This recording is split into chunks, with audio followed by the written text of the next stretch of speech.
This is the Town of Easton Board of Appeals meeting for Tuesday, July 14th, 2020, 6:30 p.m. via Zoom. Rules for the Zoom meeting, just to recap for anybody who hasn't done it.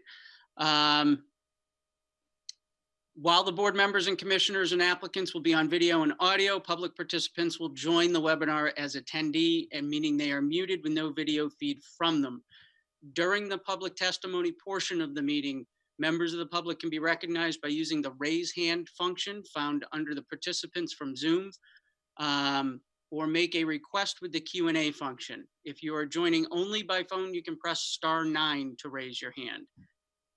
There is a markup function in Zoom which will allow you to call out specific areas of presentation materials. As in any public meeting, indecent behavior will not be tolerated, and anyone who abuses use of the meeting platform will be terminated from the meeting.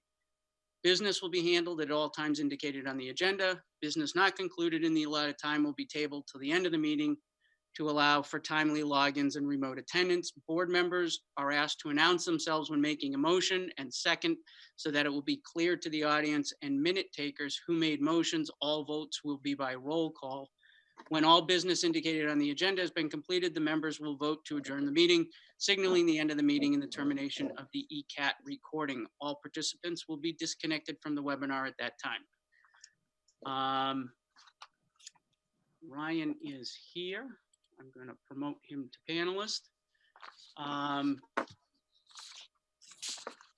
So the first hearing, public hearing variance 20-8, applicant is seeking rear yard relief for property located at 123 Depot Street. Sitting on this hearing will be myself, Steve Merlin, John Curran, I almost said Paul Prue, Tim McCall, and Ryan Cook. So Tim, if you want to read the comments on this, and then we'll turn it over to Paul and his co-counsel. Sounds good. Easton Board of Appeals will hold a public hearing on Tuesday, July 14th, 6:30, to be held remotely on the petition variance Paul Prue for property located at 123 Depot Street, Easton, Mass. Assessors map 36U, lot 100, for a variance pursuant to Easton Code Book, Chapter 235 zoning, Appendix B, dimensional and density regulations. Applicant seeks relief from dimensional requirements for the rear setback requirement. The virtual meeting link will be contained within the posted agenda at least 48 hours in advance of the meeting. Here are the following comments. Affordable housing was not applicable. The Historical Commission made the following comment. On September 24th, 2019, the Historical Commission determined that the circa 1865 Gothic revival Nathaniel and Sarah Perry House at 123 Depot Street is historically significant and is being retained and restored as part of the larger surrounding development at 661 Washington Street. Determined the rear barn is less significant than the house. The house is being retained and restored, and the barn is being demolished. The commission approves the variance to move the lot lines to exclude the soon-to-be demolished barn from the original parcel. DPW, their comment was incomplete. This section of Depot Street will reconstruct as part of a TIP project starting in 2021. The property in question will have easements taken and need to be reflected on the proposed plan. Please contact Greg Swan at DPW. Fire Department, no concerns. Planning Board, the Planning Board on July 6, 2020, reviewed the variance application submitted and voted unanimously to recommend both variances for the side and rear setbacks for variance application 20-8. Note that the proposed northern property line does not appear to maintain a full 10-foot setback from the rear of the existing house. There's an additional letter here. Oh, that's it. That's all the comments. Great. So I guess without further ado, Paul, we can turn it over to you to present the application. Thank you, Mr. Chairman and the board. This is a fairly uncomplicated request. I just want to kind of get into the history of the project so you understand how we got here today.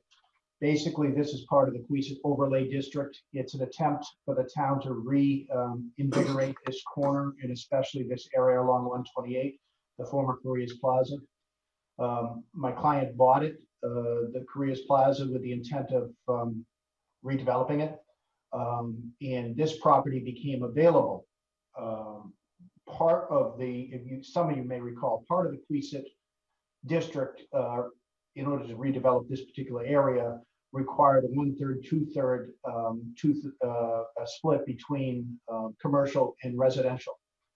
So 123 Depot Street had a piece of land that went behind Korea's Plaza and added significant value to the development, allowing for the development of a housing component, which complied with the Queeset Overlay District.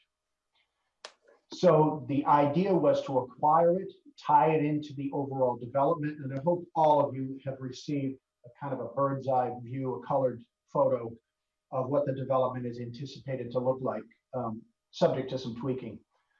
But basically what happened, and Scott Rogers may be able to speak to this more particularly in an engineering sense, is that we had to find some place for the drainage to go. There was no other place, as I understand it, for the drainage to go, but in the area that was behind 123 Depot Street. The idea was always to try to parse out 123 Depot Street, the home, and not the barn. The barn's going to be demolished, so it won't be there, but the home from the actual development.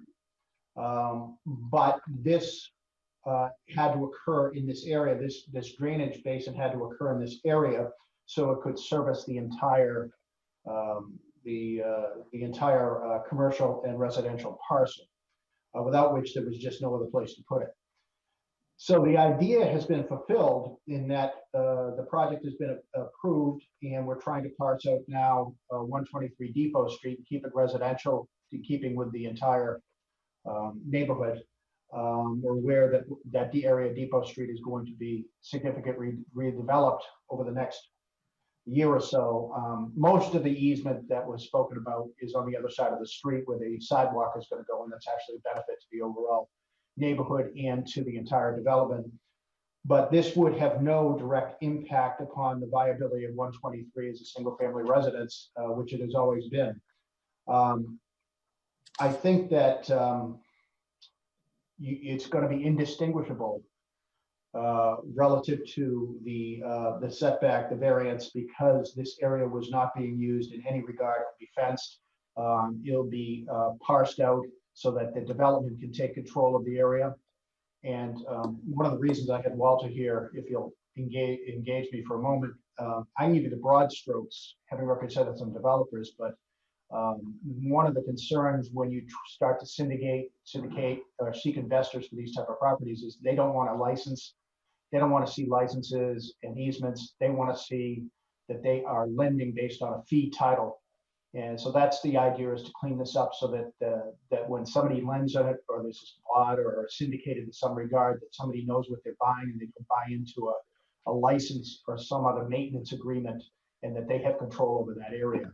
So that's the purpose behind the variance, and we stand ready, and Scott's here to answer any technical questions, and Walter can talk about from an investor standpoint what they might be looking for. Great, thank you. Is there anything you guys want to add, or do you want me to open it up to the board for questions, or? Yeah, sure. I think that's fine. You can open it up. Anyone? Steve? Nothing from me yet. Tim? Just one question is, so the parcel is going to be retained by the developer as part of the overall project, correct? It's going to be a separately deeded parcel. It's going to be for residential use. It just so happens that the owner is going to be the owner of that parcel. Okay. Edit? For me, I just had the question on the 123 Depot Street, where that catch basin is that being carved out separately and that's being purchased by the developer, or is that? Ideally, that would be deeded into that parcel, be subdivided So that parcel would be deeded into the property that would be part of the Queesit development project. Okay, so none of that has actually been done yet. You're sort of waiting. No, right, Wait hard to see if course. this makes sense and you get approval before you actually step forward with that. Exactly, yeah. Okay. Don't want to go too far down that road before you get approval. John? I don't have any questions. Okay. Paul, the only question, and it's more just a clarification, is the variance sought? I know the planning board noted that it doesn't quite meet the 10-foot setback all along the rear. Does that, and looking at the original plan, it looks like maybe the northernmost back corner of the house might be a little bit closer than 10 feet to the new proposed property line? It's a fair assumption, Mike. I noticed that in writing the memo and didn't edit it correctly. I think it is slightly less than that. And I'm gonna have Scott Rogers confirm that, and it'll be drawn in the plan. It's probably 8.5 or something like that. Oh, okay. I just want to make sure that if we catch it correctly in the decision, that Yeah. there's not an issue if, assuming if we approve this, that there's not an issue down the road. Right, we can file a conforming plan. I can talk to Scott, or we can vote such that, we clarify what that distance is. Okay. Okay. I don't have any other questions right now. I don't know if there's any members of the public that are here. I actually had one more question. Sure, go ahead. So based Well, on hang on a second, Ryan. Oh yeah.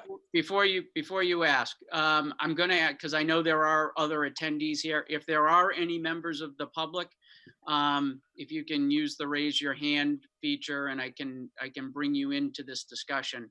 And while you're working on that, Ryan, go ahead. So as far as like the engineer's calculations, be able to handle all the runoff and all the drainage, basically the piece of land that you're trying to carve out, that is the minimum amount of land they need based on the water calculations that they've come up with. Scott, you want to deal with that? Yeah, that's correct. There are other underground basins within the project, but that area in back of that existing dwelling was an ideal location for an above ground infiltration system. Okay. In working with the the planner in town and also the review consultant, we came up with, the idea of doing both a mix of having above ground and below ground infiltration. Okay. You all set, Ryan? I am. Okay.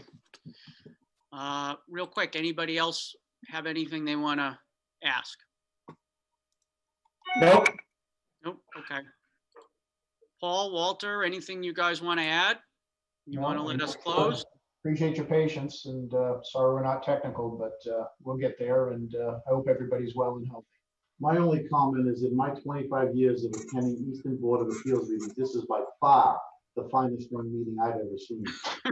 You should have been elected chairman a long time ago. I second that, by the way, if I still can. Kissing up to the chair won't get you anywhere. Thanks, guys. All right. I'm only one vote. Take care, guys. Thanks. Anybody want to make a motion to close the hearing? I make a motion. Motion made by Mr. Second. Cook to close the hearing, seconded by Mr. Merlin. Roll call vote. Steve, Close the hearing. John, Close the hearing. Tim, Close the hearing. Ryan, Close it. and I'm in favor of closing, 5-0. Anybody want to make a motion on the application? I make a motion to approve. Second. Motion made by Mr. Cook to approve the variance requests. Seconded by Mr. Merlin. We'll do a roll call vote. Ryan, I vote yes. Steve, Approve. Tim, Approve. John, Approve. and I vote to approve as well. Paul, congratulations. Walter, it's been a pleasure seeing you guys again, and Thanks, guys. good luck on the project. All right, take Very care, good. guys. Bye-bye. All right, Very thanks. Night. All right.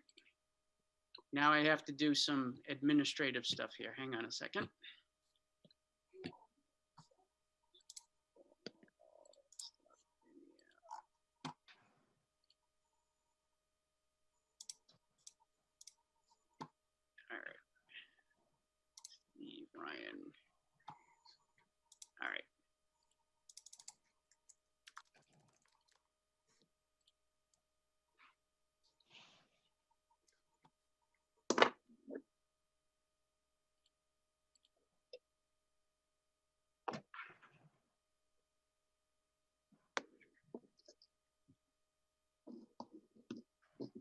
All right, so I promoted Attorney Pellegrini and Mr. Driscoll to panelists. You guys can start your video, should be able to start your video and your microphones as well. Get the agenda here. We'll do these two hearings together. It's a 6:35 continued public hearing, special permit number 20-7. Applicant is seeking a special permit for change or substantial extension of the existing non-conforming use on the premises for property located at 38 Center Street. And our 6:40 hearing, public hearing, variance number 20-9. Applicant is seeking a variance for 4 apartments on a non-conforming lot for property located at 38 Center Street. For purposes of this hearing, we had Ed Watson, Ryan Cook, myself, Steve Merlin, and Tim, I believe, right? Tim, you were on this Yeah, one? yes, I Yeah. was. So we'll use the same 5 for the continued hearing and for the 6:40 public hearing, Suzanne. So should I just read in this variance notice? If there are any new notices on the continued hearing, read those. I don't think there are. And then otherwise, just the notice on the new variance and any comments on the new variance. All right. I didn't see anything on the special permit, so I'm I going to don't read think in the there, variance. I don't think there is anything. It wasn't any. Eastern Board of Appeals will hold a public hearing on July 14th, 2020 at 6:40 PM. Be held remotely. Petition variance, Robert Pellegrini for property located at 38 Center Street, Easton, Assessors Map 16U, Lot 109, for a variance pursuant to Easton bylaw. Applicant seeks a variance from Section 235-22 for the creation of a nonconformity of the parking lot and the existing lot, and a variance from 235-40 multifamily dwelling to allow 4 residential units on a non-conforming lot. The virtual meeting link will be contained in the posted agenda at least 48 hours in advance of the meeting. This notice is also available at masspublicnotices.org. I'm going to read some of the comments. Historical Commission, not applicable. Affordable Housing Trust, not applicable, but they did leave a comment. Without commenting directly on this proposal or its details, the Affordable Housing Trust is generally supportive of small-scale projects which increase the diversity and potential affordability of housing options in Easton. DPW recommended, then also listed not applicable. Police, not applicable. Fire Department, complete. There's an attached memo from the chief. Easton Fire and Rescue has reviewed the information provided for the variance request for 38 Center Street and has the following comment. Site plans state that the building will be used for more than 3 residential units. Therefore, residential sprinklers will be needed to be installed. Under MGL Chapter 148, Section 261, the fire protection system will need to be updated to ensure code compliance. And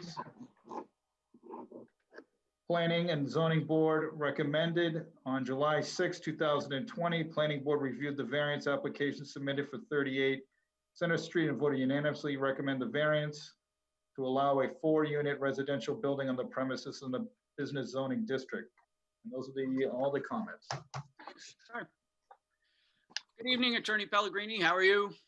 Good, thank you. How are you? Good. I will turn this over to you and I will save you some time and just assume we're going to just talk about the variance.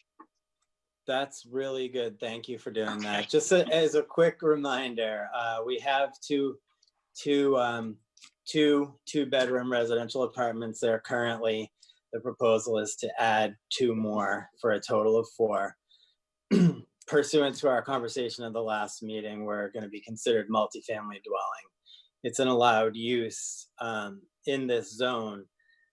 And, but of course there are reasons for variances. So that takes us to, right to 235-40A6. That's the section that talks about parking spaces shouldn't be within 15 feet of any lot line. The good news is we're getting better than what we have currently. As you all know, when you're looking at the property from the street, it's basically paved side to side. The proposal shows a significant amount of increased green space on the left or northerly side of the property. In addition, obviously, the residential use versus a commercial one is a much less intense use of those current spaces. So that's all good news. And that does result to a net reduction in impervious surface of 2,365 square feet, which is definitely a plus. Okay, so that's one of them. The other variance request is the same section, but subsection 7. That one talks about a 20-foot wide screening, or in the alternative, you can use some kind of a solid wall or something like that. And in this case, once again, it's simply just getting better. We don't have that now. The use is obviously less intense, but on the northerly side, we do come very close to that, to meeting that requirement. One thing that I sort of wanted to just bring up as well is, in looking at these, one concern, I think, or intent of the bylaw was a concern for headlights confusing traffic in the street. And I think we do have a plus here in that the parking that is along the street is parallel with it. So in other words, there isn't any chance of somebody parking and their headlights beaming onto the street for an extended period of time or anything like that. Finally, 23540, as you all know, subsection A has somewhat confusing to me explanation or calculation of the number of bedrooms that you can have on the lot. You know, I think when you boil down to it, I mean, bottom line is we need a variance. The lot's too small. However, I believe that in calculating, and I got it right, I hope that if you're looking for an exact amount of variance, I think it's 141,785 square feet, because I think it's 20,000 square feet per bedroom. 8 bedrooms are proposed. So that's how I came up with that calculation. Obviously, my statement has to describe to the board why I feel a variance is in order. First of all, relating to the structure itself, it's already there. It's already been proven to not work as a funeral home. It's been on the market for over 5 years now.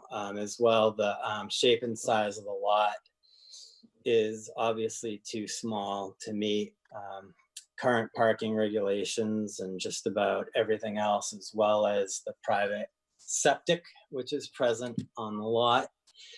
Literal enforcement has created a substantial hardship. It's been the way it is for over 5 years now, and no substantial detriment. I think, as we discussed at the last hearing, and I won't beat it to death, the neighborhood is by and large residential, and I feel that we can all agree that this is certainly an improvement over a funeral home. I'll stop and let Greg jump in if he has anything to add or any questions by the board. One quick question for me. There's been no change to the plan since you submitted the plan for the special permit application? We did make some minor revisions to remove the mixed use, reference to the mixed use on the property. So it says it's all multifamily now, and the parking calc is a little bit different for that. It's 1.75 spaces per unit, but you know, we required 7 and we have 12, so we're good there. I can share my screen if you like, but I'm okay unless somebody else on the board wants to have a look at it. But if there's nothing to add yet, why don't I let the board ask any questions they have? Ed? None for me, thanks. Okay, Ryan? I don't have anything additional. Okay. Steve? Yeah, I got a question. So there is a shortage of 3-bedroom housing units in this town. Is there any shot of making one of these units a 3-bedroom unit versus a 2-bedroom unit? Understanding that your numbers are going to change, but you're not having the commercial space now, and there's an opportunity here. So if you got a family with a boy and a girl, they're out of luck in most rental places here. And so any shot of getting that 1 3-bedroom unit out of this thing? Greg, can I ask you to answer that since you may have the floor plans available to you? Yeah, I'll take a quick look. I wonder if we could also ask the applicant if he's probably watching. Yep, they're on. I can promote them to panelist.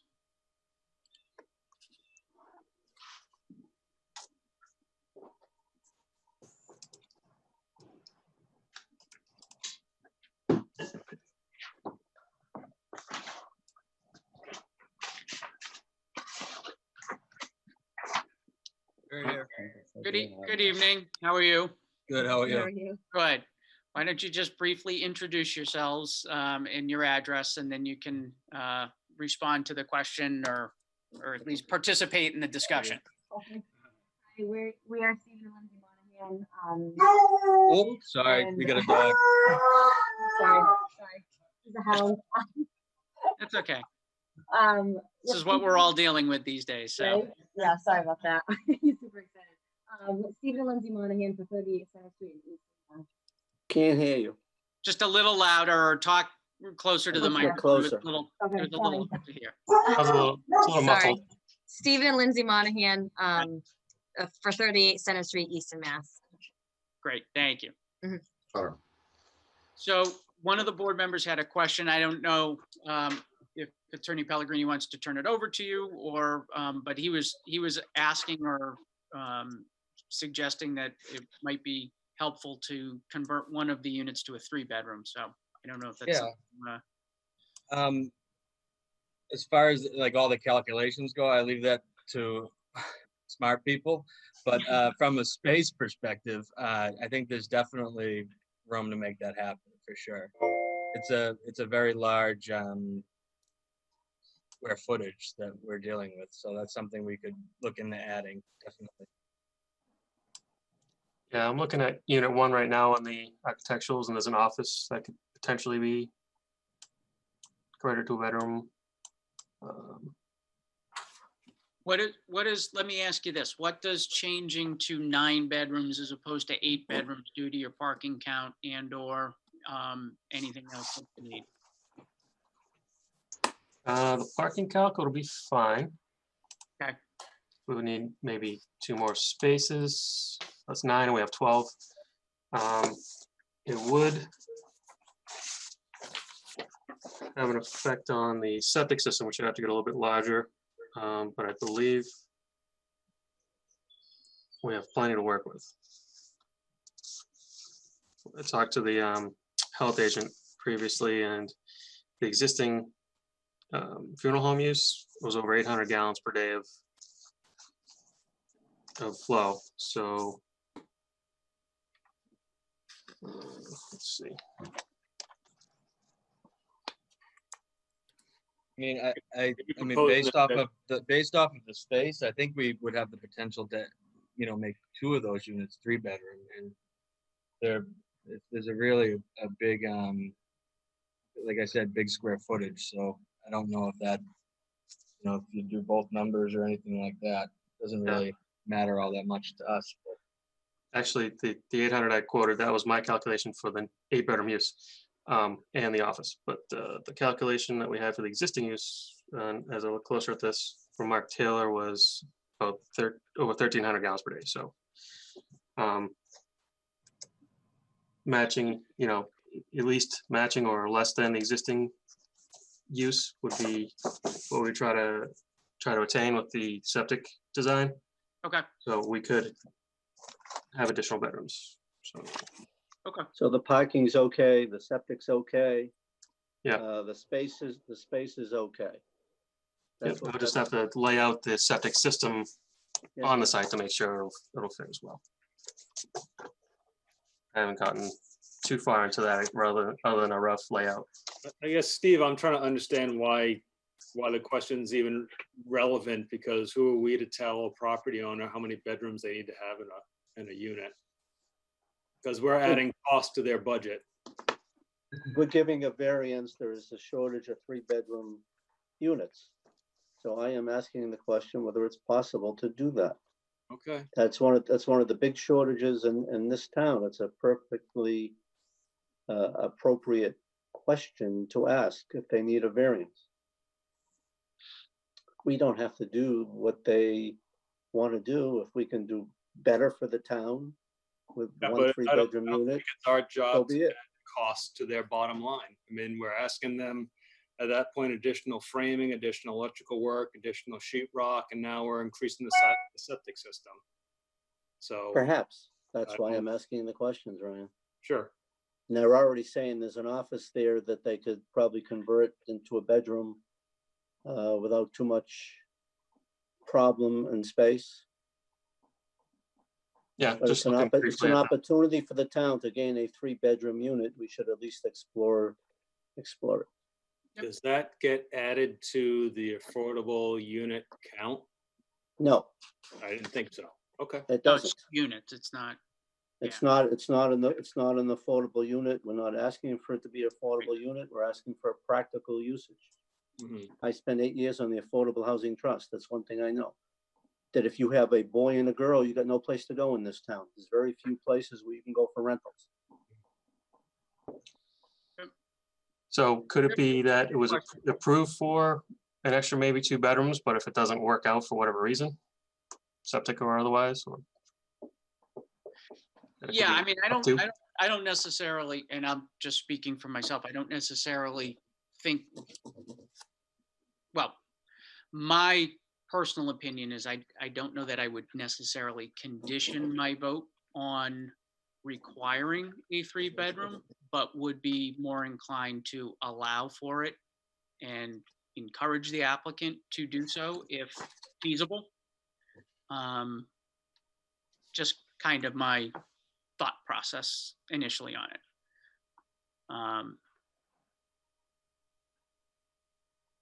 Okay. Who else? Tim, you're on this hearing. Any questions? I don't have any questions. I mean, I come down in the middle between Mr. Cook and Mr. Merlin. I think in a situation where the applicant has mentioned they have plenty of space and it's a relatively easy thing to maybe add a bedroom, I think it's a good idea. But then again, I agree with Mr. Cook. We don't want to add too much expense unnecessarily for an approval. So, I mean, I'm in favor of the project and I wouldn't hold it up for the definite creation of a 3rd bedroom, but I think definitely if they seem open to doing it and it's already an office, so it seems like it shouldn't be that much of a issue. Okay. Ed, any questions? I don't really have any questions. I think that the variance, kind of speaks for itself. So there's really no questions at all. Are there any members of the public that would like to speak? I know there are 3 other people here as attendees.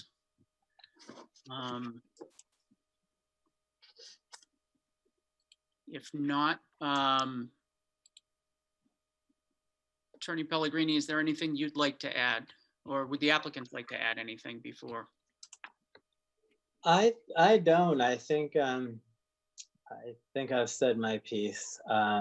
I just ask if Stephen and Lindsay perhaps have anything they want to add, since they're on anyway. How about the No. dog? Does the dog Just- want to say anything? We're not public here. Yeah. Okay. We're all for the 3rd bedroom. Yeah, We'll all right. figure out a way to make that happen. Okay. Okay, fair enough.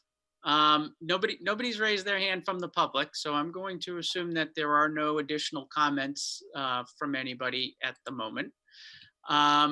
If the applicant and applicant's attorney has nothing further to add, I can entertain a motion from the board to close the hearing. So moved. Moved by Mr. Second, to close the hearing, seconded by Mr. Merlin, I think. yes, Okay. And we'll do a roll call vote. Steve, close the hearing, please. Brian, Close it. Ed, Close the hearing. and Tim. Close the hearing. And I'll vote to close the hearing as well. So that's 5-0 to close the hearing. So now we will deliberate. So my thought is, valid point. I understand, Steve, what you're looking to do, and I support the idea. I'm not necessarily want to vote to require that they do it, but as I said, I would be happy to approve the variance as requested and add that they have acknowledged that they would be willing to investigate and would encourage them to convert one of the units to a 3-bedroom if feasible. I don't know how you feel about that, or Well, let me do it this way. I'll make a motion, we approve 3 2-bedroom units and 1 3-bedroom unit. I See if want anyone seconds it. I'm not inclined to second it in that context. Like I said, I'm willing Yeah. to approve as submitted.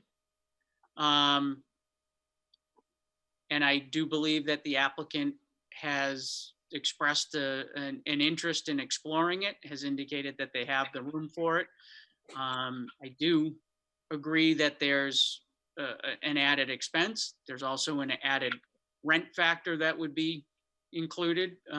Presumably you'll get, they'd be able to get more rent for a 3-bedroom than they would a 2-bedroom, but that's a calculation that I'm not necessarily comfortable doing right now. So personally, I think I would, I'm not going to second the motion, but, and Ryan is in. Tim? So if we were to agree to the motion, they would be required to have a 3rd-bedroom unit, not in the sense that, let's say they looked at this office space and there was no way to get a closet in there. They would have to then come back to get an amendment to the variance? Correct. Okay. And I just think personally, it's an overreach of government authority to be telling personal property owners what they have to do with the property. I mean, that's a clear, as far as I'm concerned, although it's in the form of public good, but I don't think that's our place. They're private property owners. They're seeking a variance. We either approve the variance as they presented it, or we don't. But I don't think we have the authority, nor do I think it's moral to be telling them that they have to do additional things because our government representatives told them to. It's not our place. My only comment to that is when you vote for a variance, you are telling them how and what they can do with their property or not. That's what we do every time we take a vote. What they asked for is, we're asking for a variance for our property to do a certain thing.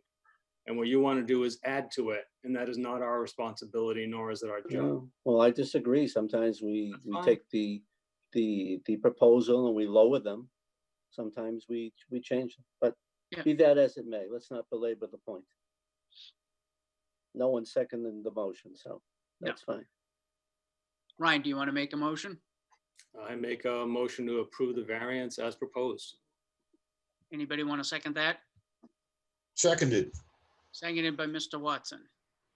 We'll do a roll call vote on this. I make a Ryan? motion to amend, Say that again? make a motion to amend the motion Okay, that the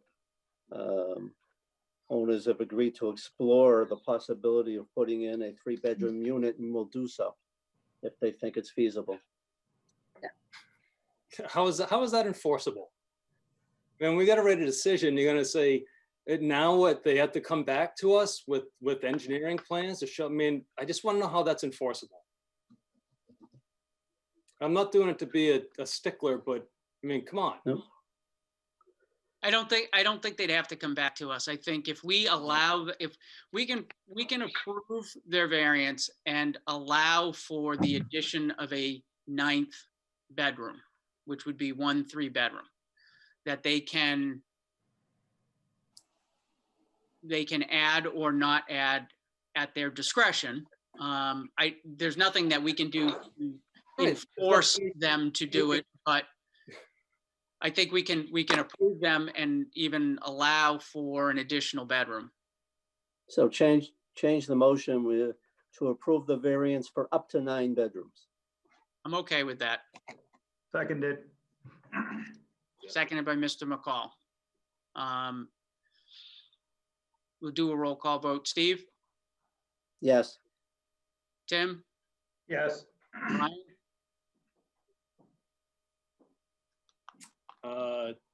I'm gonna abstain on that. Ed? Can I hear the motion again? It's a motion to approve the variance with a revision that they can add a 9th bedroom. If they so desire. It's not, it's just they can add a 9th bedroom. For up to 9 bedrooms. Up to 9 bedrooms. So the variance would be for up to 9 bedrooms, which would in essence make one of the units a 3-bedroom, should they so choose.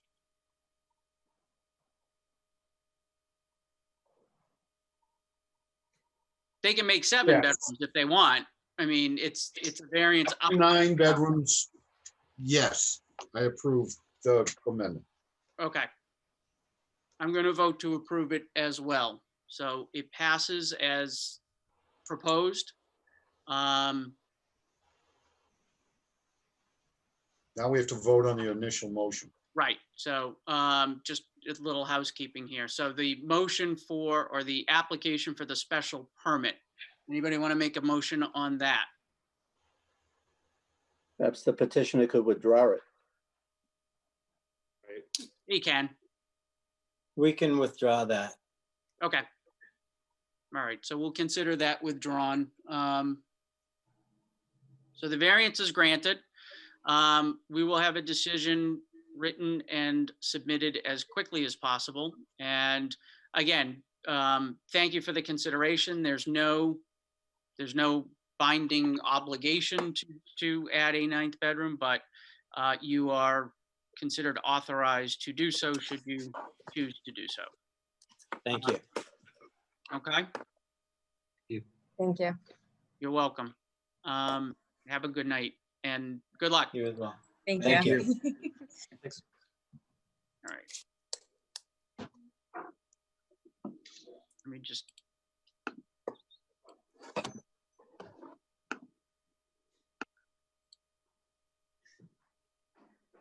All right. Suzanne, you here?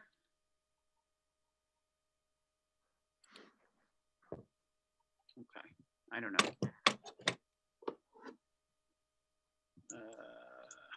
All right, just us. So, two things to finish up on. We have minutes from the June 23rd meeting. If anybody wants to make a motion to approve those.